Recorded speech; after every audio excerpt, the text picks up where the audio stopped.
RRB, l'invité du matin. Bonjour Jean-François Bodin. Bonjour Lionel. Votre invité ce matin, Martine Lagneau, la nouvelle présidente d'Air Calédonie International. Effectivement, Martine Lagneau, bonjour. Bonjour, merci de m'avoir invité. Et merci d'avoir accepté notre invitation. Lionel le disait, vous avez été désignée présidente du conseil d'administration d'ACI.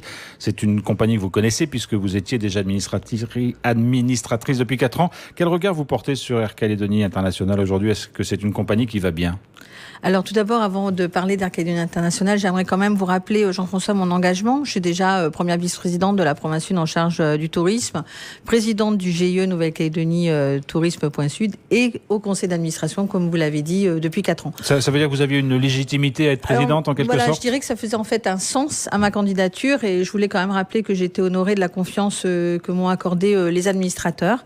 Et donc depuis 10 jours, je redécouvre Air Calédonie International. Donc pour vous dire aujourd'hui que c'est une belle compagnie, d'abord parce que vous avez les Calédoniens, des équipes de Calédoniens dans cette compagnie qui sont compétents, motivés, sont des professionnels. C'est une compagnie qui fait très attention à sa sécurité, ses priorités numéro 1. C'est une compagnie fiable, c'est une compagnie qui a 35 ans. Donc je pense qu'on peut aujourd'hui être fier de notre compagnie puisqu'elle appartient à la Nouvelle-Calédonie. Quel est le partage des tâches entre le président de la compagnie et son directeur?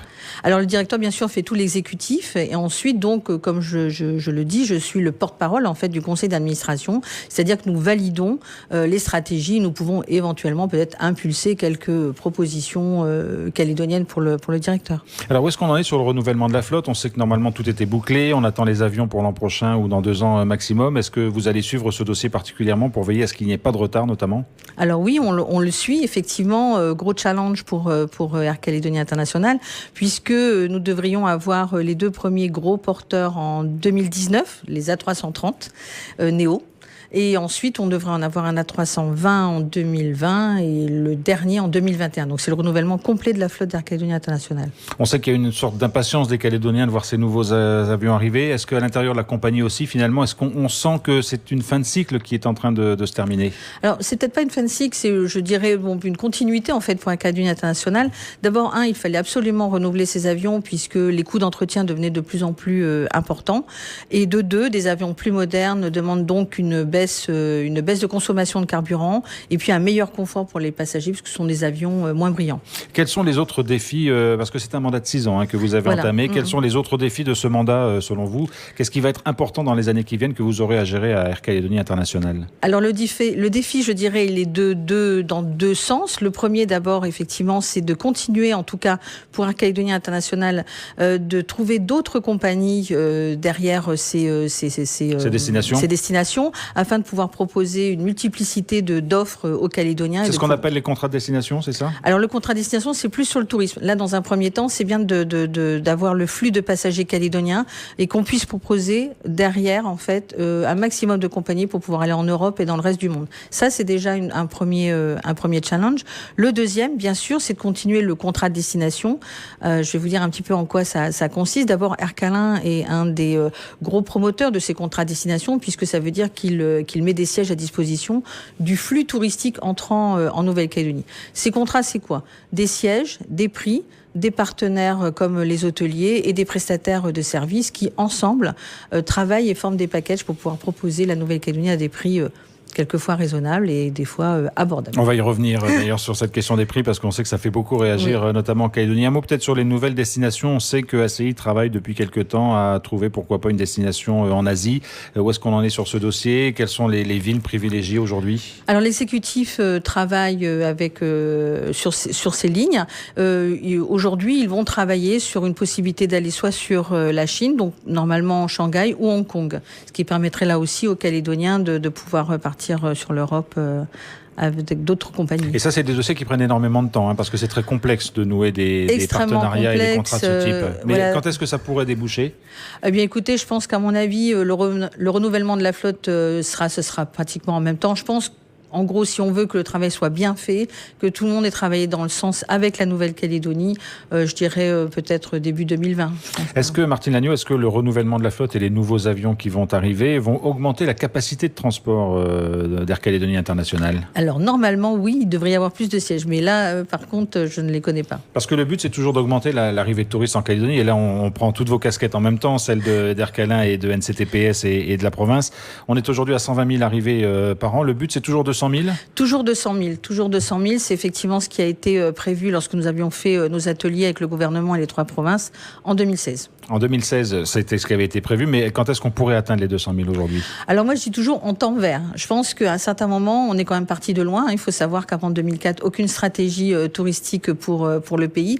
Donc aujourd'hui, tant pis. Il faut prendre le temps au temps, il faut réussir. Et de toute façon, on est resté sur 200 000. 200 000 égale tourisme et développement durable. Et quels sont les marchés qui sont visés ? On sait qu'il y a eu des opérations avec plusieurs villes de Chine, que c'est en train de se renouveler et qu'il va y avoir de nouveaux charters, entre guillemets, qui vont arriver. C'est vraiment le public asiatique et chinois qui est visé en priorité, ou il y en a d'autres qui sont dans la ligne de mire des opérateurs du tourisme ici ? Alors je voudrais quand même repréciser la zone, en fait, de la Nouvelle-Calédonie, dans une zone entourée d'un continent australien, enfin de l'Australie et de la Nouvelle-Zélande. Ça représente à peu près 25 millions d'habitants et c'est tout.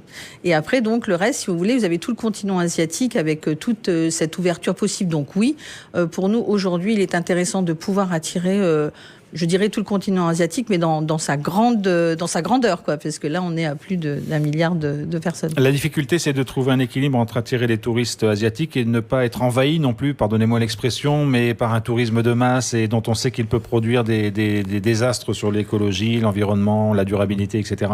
Complètement. Alors, quelle chance, peut-être, finalement, en ayant pris un petit peu le train en retard du tourisme. Aujourd'hui, on s'aperçoit bien qu'il ne fallait absolument pas prendre cette option de tourisme durable. Et non, on ne sera pas envahi. Parce que si on arrive à 200 000 touristes et si on a, disons, 20 000 ou 30 000 asiatiques, c'est quand même encore moins que la population de Nouvelle-Calédonie, donc ça devrait le faire. Il y a aussi, derrière cette arrivée de touristes, de développer l'offre touristique toujours et encore en Nouvelle-Calédonie. Elle est très concentrée autour de la mer. On entend que le CESE, qui est en mission, dit qu'il faut amener les gens un peu plus à l'intérieur des terres, vers d'autres types de tourisme. Tout ça reste à travailler. Alors déjà, c'est du bon sens. C'est vrai que ce que préconise le CESE, nous l'avions déjà travaillé en 2016 lors des ateliers.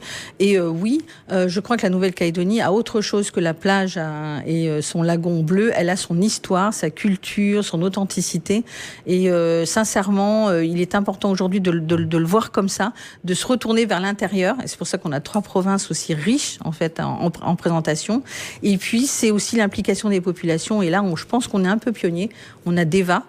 Déjà depuis 2004. Et puis, bien sûr, nous avons réalisé les assises de l'île des Pins début de cette année. Alors, bien sûr, on a toujours tendance à comparer, notamment avec la Polynésie. Ce qui a fait le succès touristique de la Polynésie, c'est quand même la carte postale. C'est le lagon, c'est la plage, les cocotiers, quoi. Mais il faut aller plus loin. Nous, en Calédonie, c'est pas que ça qu'il faut promouvoir. Oui, parce qu'effectivement, aujourd'hui, on va vous dire, mais tout le monde a des belles plages et un beau lagon, finalement, quelque part dans le Pacifique. Donc, sauf qu'on a le plus beau lagon du monde, quand même. Mais c'est vrai. C'est vrai. Mais en tout cas, et puis, on est aussi en zone protégée. Mais ce que je veux dire, c'est que c'est vraiment important de se dire on a une richesse, on a une authenticité et aujourd'hui on a énormément d'opportunités de pouvoir travailler justement cette marque de la Nouvelle-Calédonie parce que Tahiti c'est un nom, la Nouvelle-Calédonie ça ne l'est pas encore et donc on a tout à travailler là-dessus. J'en reviens pour finir, Martine Lagneau à Air Calédonie International, vous l'avez rappelé, c'est une compagnie calédonienne, les Calédoniens y sont attachés mais ils y sont aussi parfois très critiques, notamment sur les tarifs, en disant de toute façon on n'a pas le choix, il faut passer par eux pour sortir. On compare avec les Néo-Zélandais, quand il y a une promotion pour aller en Nouvelle-Zélande, nous ça nous coûte 40 000 francs et quand c'est les Néo-Zélandais qui ont des promotions pour venir ici, c'est 20 000 francs, alors on comprend pas quoi. Pourquoi on n'a pas des promotions à 20 000 pour aller en Nouvelle-Zélande? Alors tout d'abord, c'est normal qu'on se pose des questions sur les tarifs. On est une île, on n'est pas un continent, donc de toute façon, il faut prendre l'avion pour sortir. D'abord, il faut quand même le dire, depuis 2 ans, Air Calédonie International offre de très belles promotions aux Calédoniens et d'ailleurs, il y a eu une augmentation en fait de la consommation des Calédoniens de plus de 20% sur une année. Donc ça prouve bien qu'ils savent saisir ces opportunités que propose la compagnie. Et si elle propose ces tarifs, c'est parce qu'elle a su travailler aussi ses coûts. De l'autre côté, effectivement, lorsque vous êtes en Nouvelle-Zélande, déjà, il faut prendre le dollar néo-zélandais et il faut prendre bien sûr le revenu, la consommation en fait des Néo-Zélandais qui est moindre que celle des Calédoniens. Et donc du coup, quand vous faites un comparatif, effectivement, ça peut paraître lorsque vous faites un comparatif en dollars néo-zélandais moins cher. Mais c'est la même dépense pour un Néo-Zélandais en fait. Martine Agneau, vous venez de prendre vos fonctions il y a 10 jours, vous l'avez rappelé. Vous serez là pour fêter les 40 ans de la compagnie. Ça va se préparer un peu à l'avance ? J'espère bien. 40 ans, c'est un bel âge. Non, enfin, j'espère. Voilà, et en attendant, le prochain gros événement, c'est l'arrivée des premiers avions. C'est vraiment ce que tout le monde attend. Voilà, c'est tout le travail d'Air Calédonie International et de ses équipes. Et sincèrement, j'ai rencontré des personnes extrêmement motivées pour la réussite de ce renouvellement. Martine Agneau, merci beaucoup d'avoir été notre invitée ce matin. Merci à vous.